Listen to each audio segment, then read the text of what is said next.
Bleeding Green Nation and his Eagles podcast, Eye on the Enemy, is Mr. John Stolnis. Do we really need an eye on the enemy? Don't we know the enemy well enough this week, John? We're kind of familiar with Big Blue coming to town, are we not? Yeah, this will be the third time in like 6 weeks I've talked to the same SB Nation analyst about the Giants. So I don't know if there's a whole lot more ground to cover here, but it's nice to just chat anyway. So. Well, there's paralysis by over-analysis, John. Do you think that could be a potential problem for both teams? Because, yeah, I mean, they've seen, both Week 18 is different a little bit because it really wasn't the Eagles versus the Giants. So maybe that mitigates some of that, but is it a possibility? I think it mitigates it. I think both teams went into Week 18 with very different mindsets as opposed to the first game and as opposed to the game they're going to play on Saturday night. And, the Giants are healthier coming into this game. They have more players available to them than they did last time, especially on defense. So I don't think that'll factor into it this time around. I do think that if they had played all starters and that Week 18 game met everything for both teams, you could get a little bit of a paralysis by analysis. But, these guys, the Eagles also had an extra week to prepare. So I would imagine these guys know how to make it work. But yeah, as fans, sure, we know this team really well. I mean, we could dive into Dexter Lawrence and Saquon and Daniel Jones and all that at the end of the day. It's going to be, when you're facing a team a third time like this, what can each coach do, I think, to surprise the other team? What kind of tricks are left up their sleeves? And I think because the second game didn't matter a whole lot, the Eagles were vanilla. I think the Giants knew that there's a possibility they could play the Eagles in the playoffs, so they didn't want to give away too much. I think this will act more as like the second game of the season rather than the third. All right, John, I do want to talk about one of those specific games, and that's the last game of the year, which Jalen Hurts was returning from missing 2 weeks. They hoped that Gardner Minshew could get him a win in one of those two games and Jalen could take the rest of the regular season off. Didn't happen, so Jalen had to play in week number 18. 20 of 35, 229, no touchdowns, did throw a pick. How would you say Jalen threw the ball? Just the way he threw it, knowing that he's in quasi-protect mode. The Giant defense was what it was, missing a lot of their key players. How do you think he threw the ball in the game against the Giants last game of this regular season? I mean, just based on the eye test, I thought he threw the ball fine. Especially between the 20s, the offense moved really well. He got it to his receivers. He seemed like he was able to make all the throws. I didn't see anything that would make me believe that he was limited. But the Eagles also ran a vanilla offense. They didn't ask him to do too much. So I think there's still that doubt as to how healthy the shoulder is. And I think the Eagles have been slow playing the injury a little bit. They've been really forthcoming with details about Hurts' shoulder over these last couple of weeks. And they don't usually do that. And so my belief, it's my little conspiracy theory, is that the shoulder's better than they've been letting on, and that they're going to unleash him on Saturday night. That's maybe a hopeful analysis, but I think that he's better. I think he's better than he showed the last couple of weeks. Yeah, I think the bye week is very important. I'm not quite to your level of the conspiracy theory because I think, but I hear what you're saying. The Eagles are typically very, very guarded. He's not 100%, but I think the extra week helps him calm down sort of the soreness.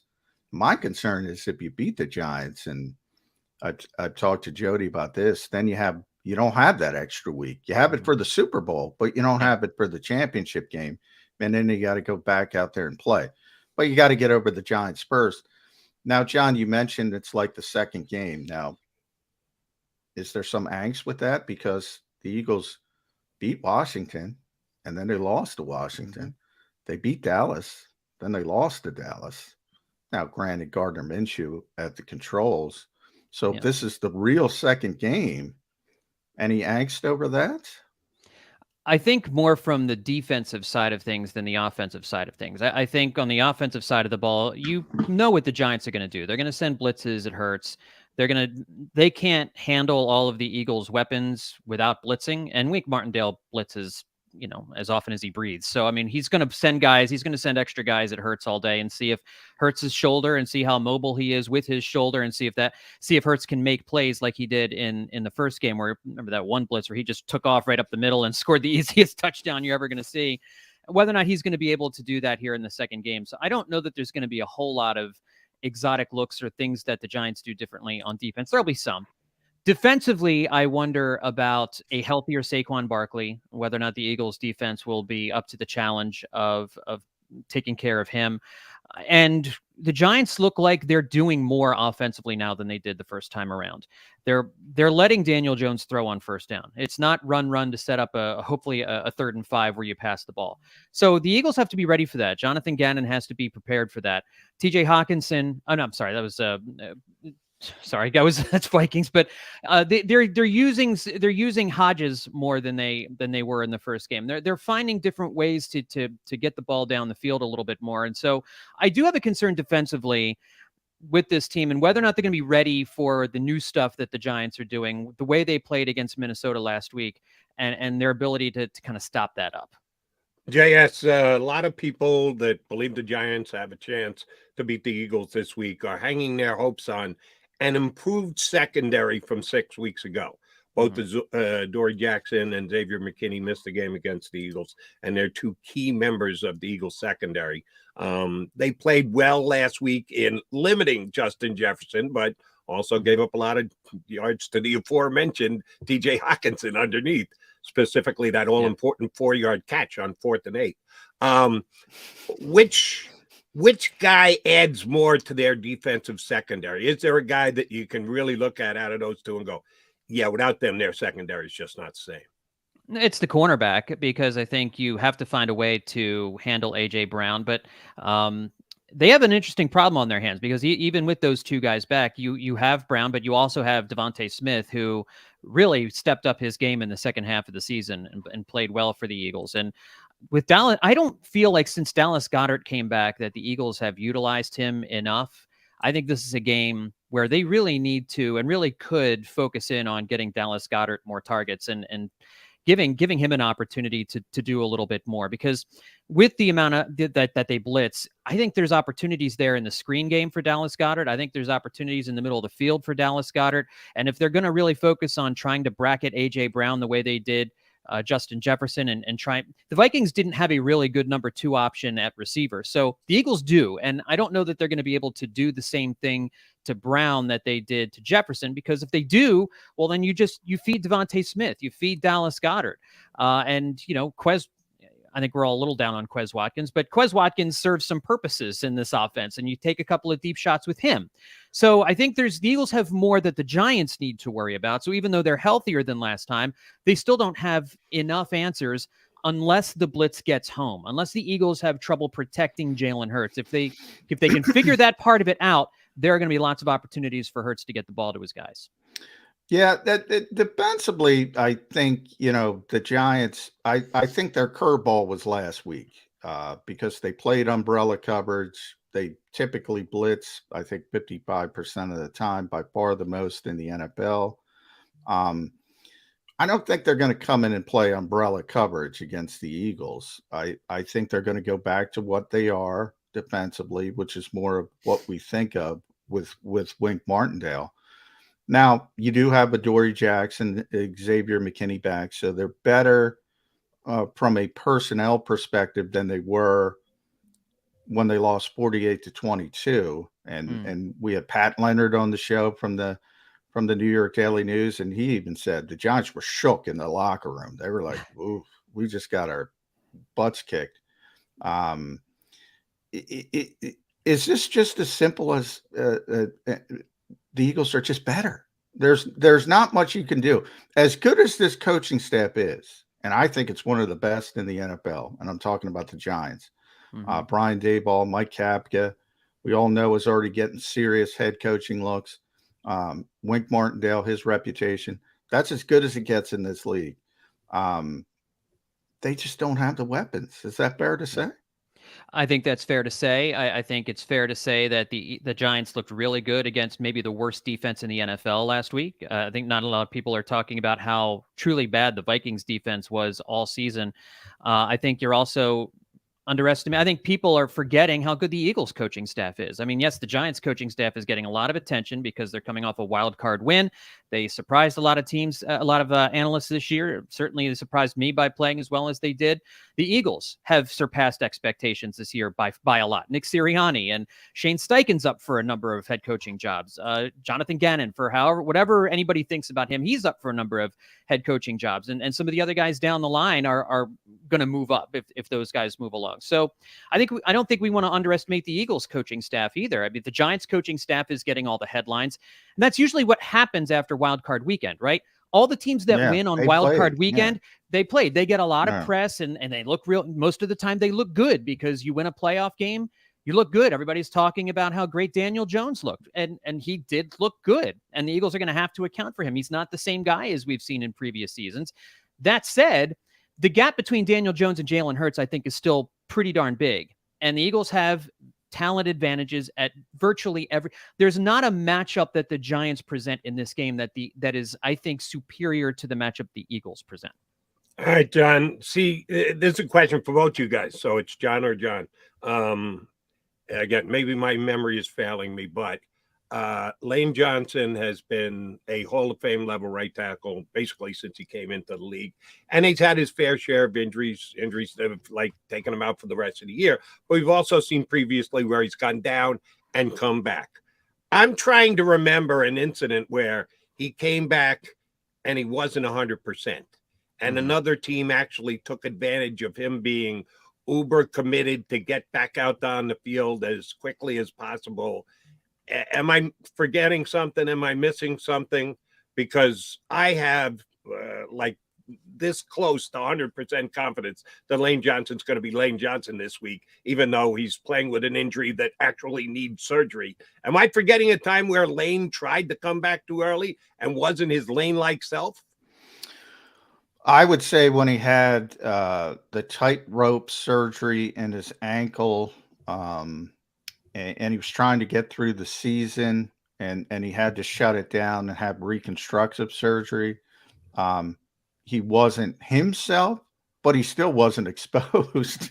He still wasn't exposed. In other words, he was playing through such significant pain, and he didn't have his power, and he's playing on one leg. He's still not giving up sacks and hurries. He's really an amazing player. And that's why, John brings up the point of the Giants playing last week, and everybody's saying, Dexter Lawrence was unbelievable, but Kayvon Thibodeau, 2 years from now, I said this on the show, John, earlier in the week, we might be saying, man, Kayvon Thibodeau. But right now, against Lane Johnson, that's a mismatch. Even 85% Lane Johnson. I said, that is a mismatch. I'm with you, Jody. I have no comp. I have no even thought that Lane Johnson won't hold up on the offensive line, even though I'm acknowledging no way he's 100%. I think I saw something too on Twitter yesterday where some of the reporters were talking about Lane in practice, and there was, I think, one thing I saw where he lifted a guy up off the ground during pass protection. I saw that. And I was like, I feel a lot better now knowing that he's able to do that with the injury that he has. Yeah, he was testing himself, and he said last week, yesterday's practice would be a big test for him because he wants to play without any help. As far as painkillers, and we'll see if he can do that. But Lane is like, I don't have many concerns in this game, but he's way down on the list as he typically is, even when he's 100% healthy. All right. Speaking of test, is this a test for Miles Sanders? Yesterday, he said his preference is certainly to stay here in Philadelphia, wants to sign an extension with the Eagles. He's had a damn good season up until the last couple of weeks when he tweaked the knee and he hasn't been as quick. The burst hasn't been as good, but we're only a couple of weeks removed from him going nuts against the Giants at the Meadowlands.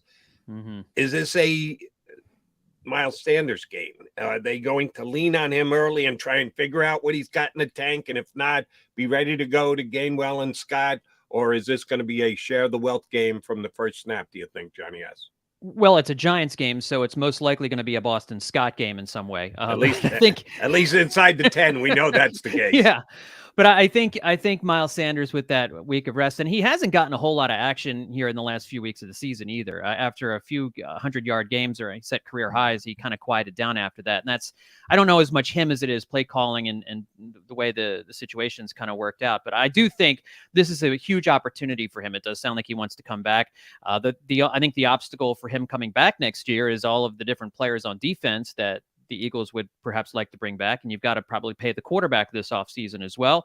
There are other options among running backs in free agency. It's a loaded free agent class, so that could potentially be an avenue to him coming back. There are some guys I think higher up in the hierarchy than Miles Sanders. So he fits this offense. He fits what they want to do. I think we've seen a tougher running style from him this year. I think he's talked about that, getting a little bit more aggressive, running through tackles a little bit more than he has, and I think he was a little bit better in the passing game this year. He wasn't a negative every single time he touched the ball. So he's had some issues with fumbles lately. That's not usually a problem for him.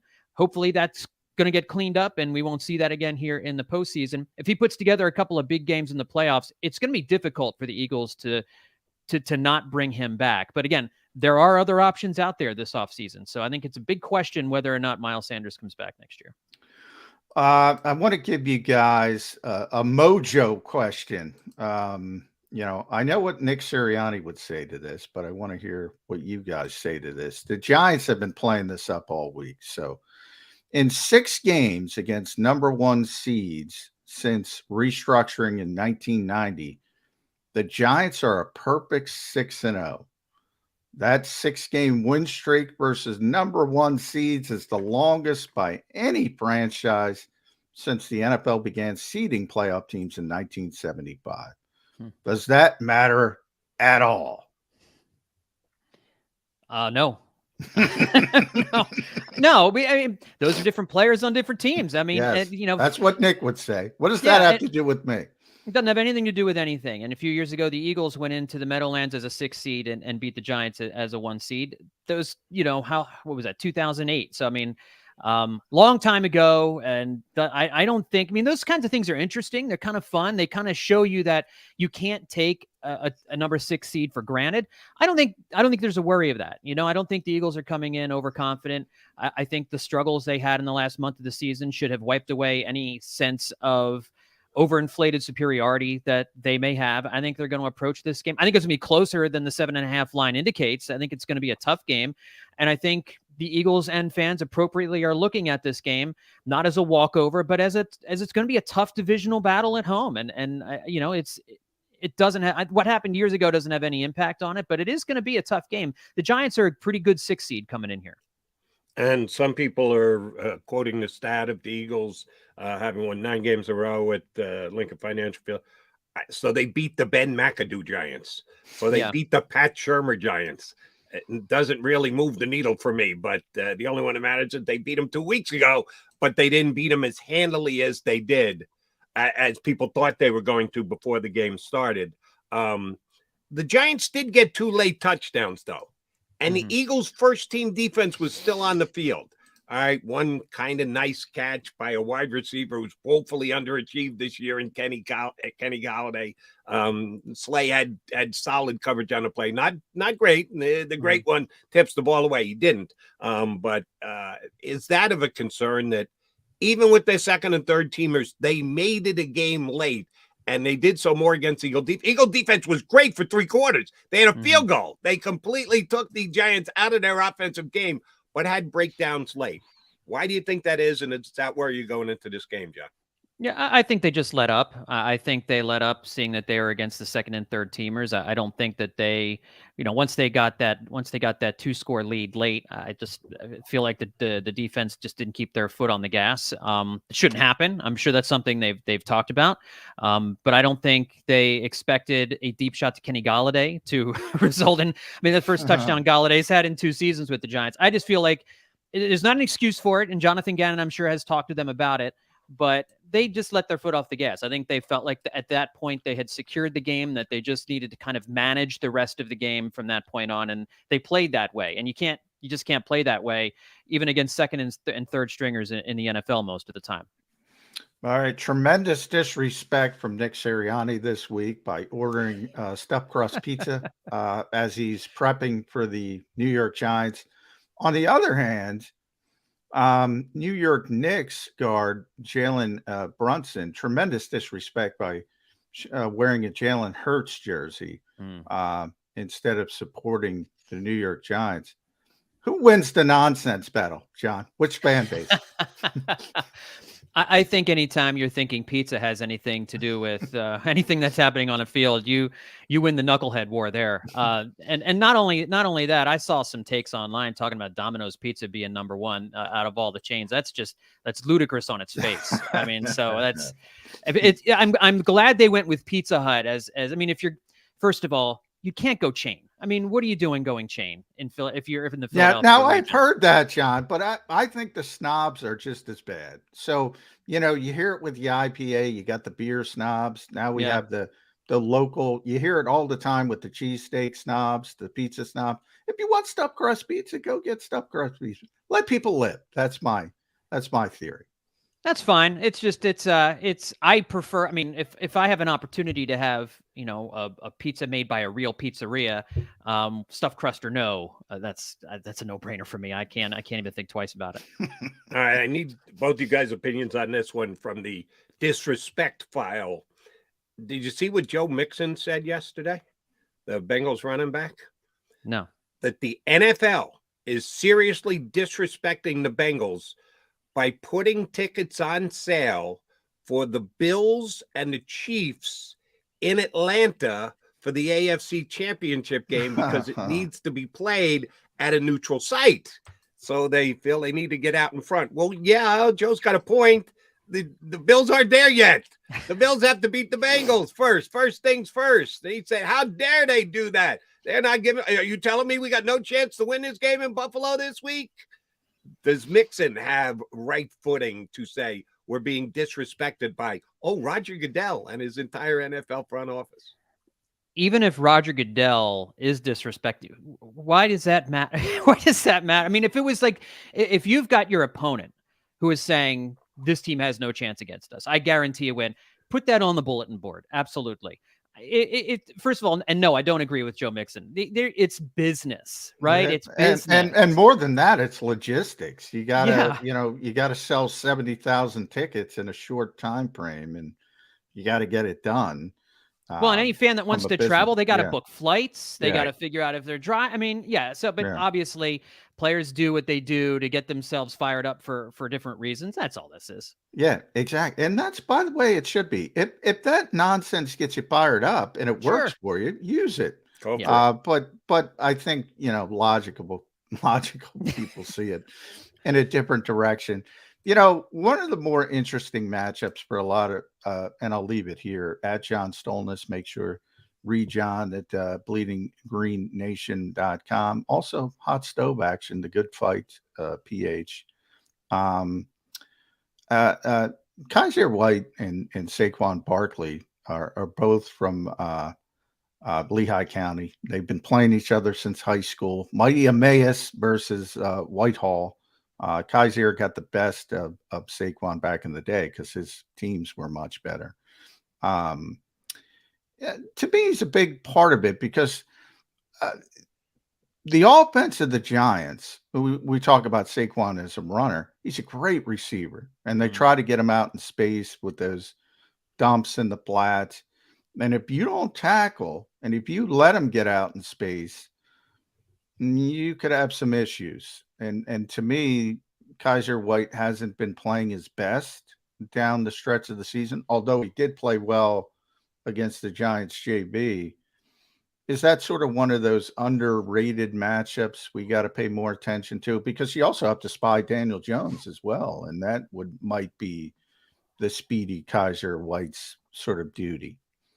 Yeah, I mean, if you're looking for a weak point on the Eagles' defense, it's Kaiser and his ability to work effectively in the passing game, and certainly Saquon looks rejuvenated. He did not look right the first time these teams played. They ran him into the ground, and I think he hit a lull at midseason where he just wasn't very effective.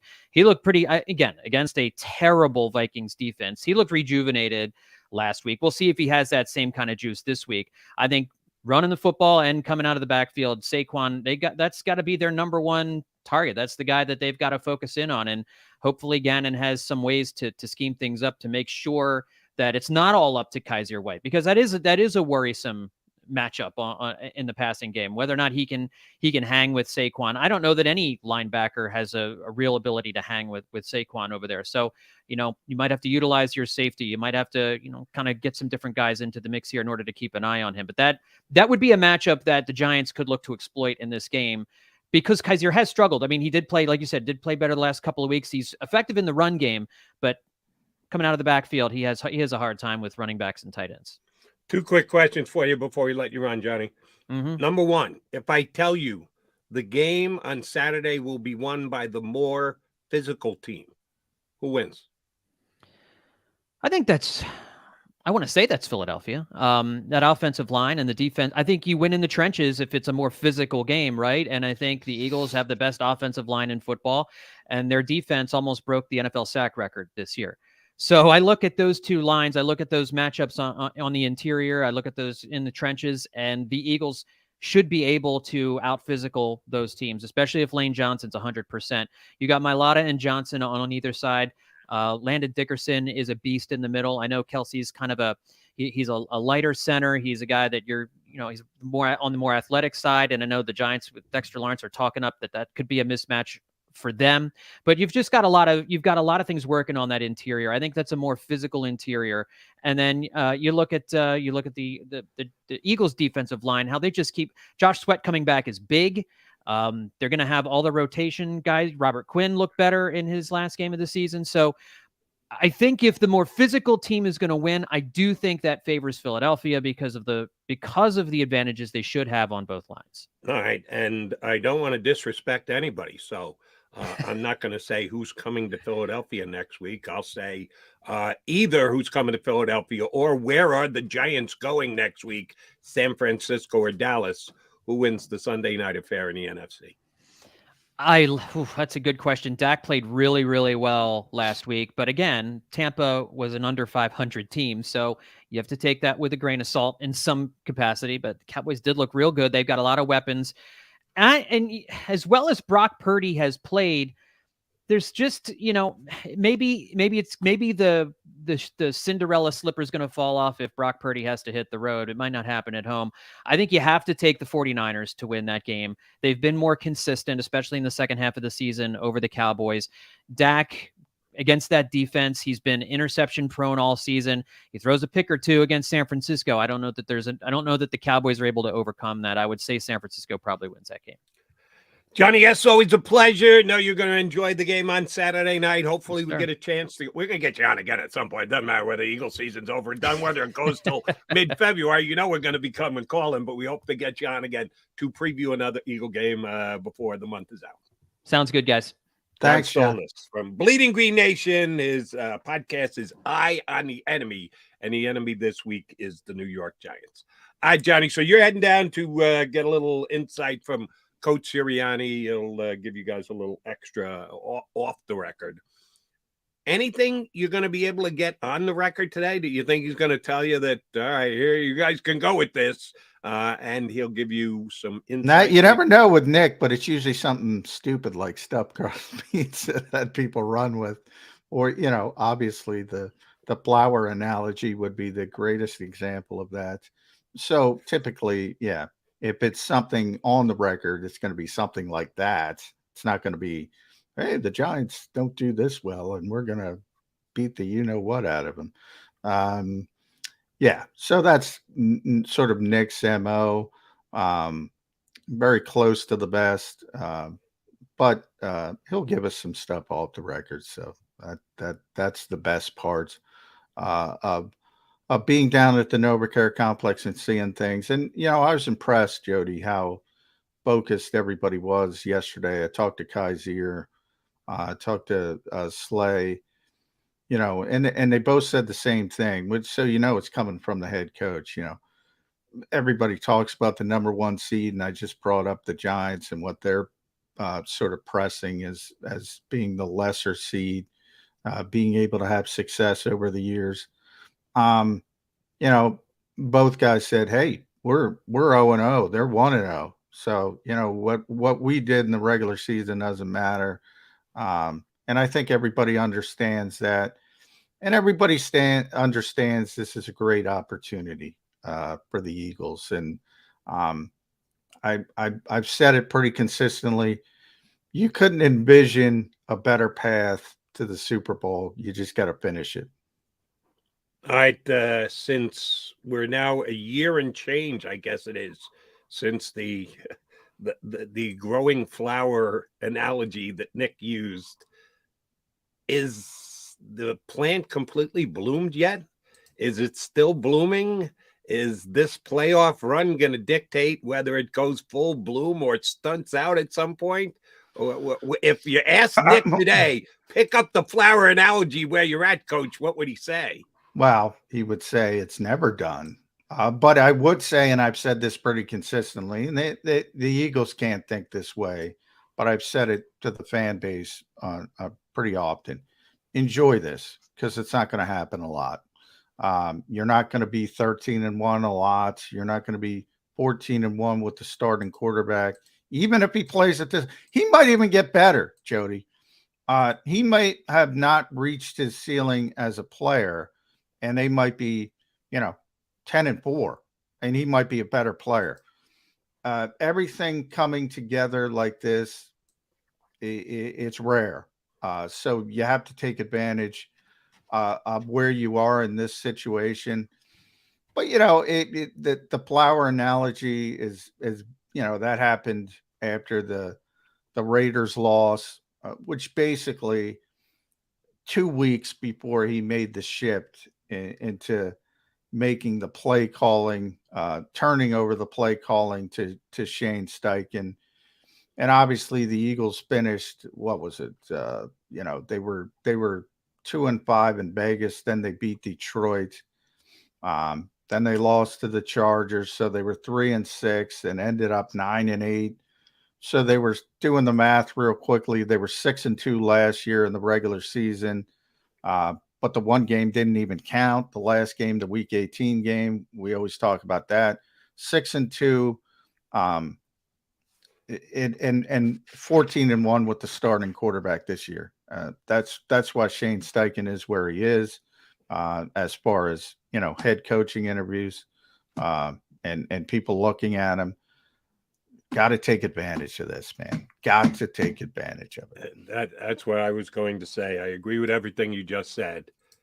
But if they lose this week to the Giants, everything you just put out there goes by the board. It's almost like it didn't happen. If they lose at home to a team they've already beaten twice, who was just above 500, who beat a bad defensive team the week before, there is a lot at stake for the Philadelphia Eagles this week. All right, J-Mac, tell Coach Sirianni that we send our regards. Johnny Mac is going to head over to South Philly, which means I'm going to be joined by the big double B. Barrett Brooks up next here on Birds 365.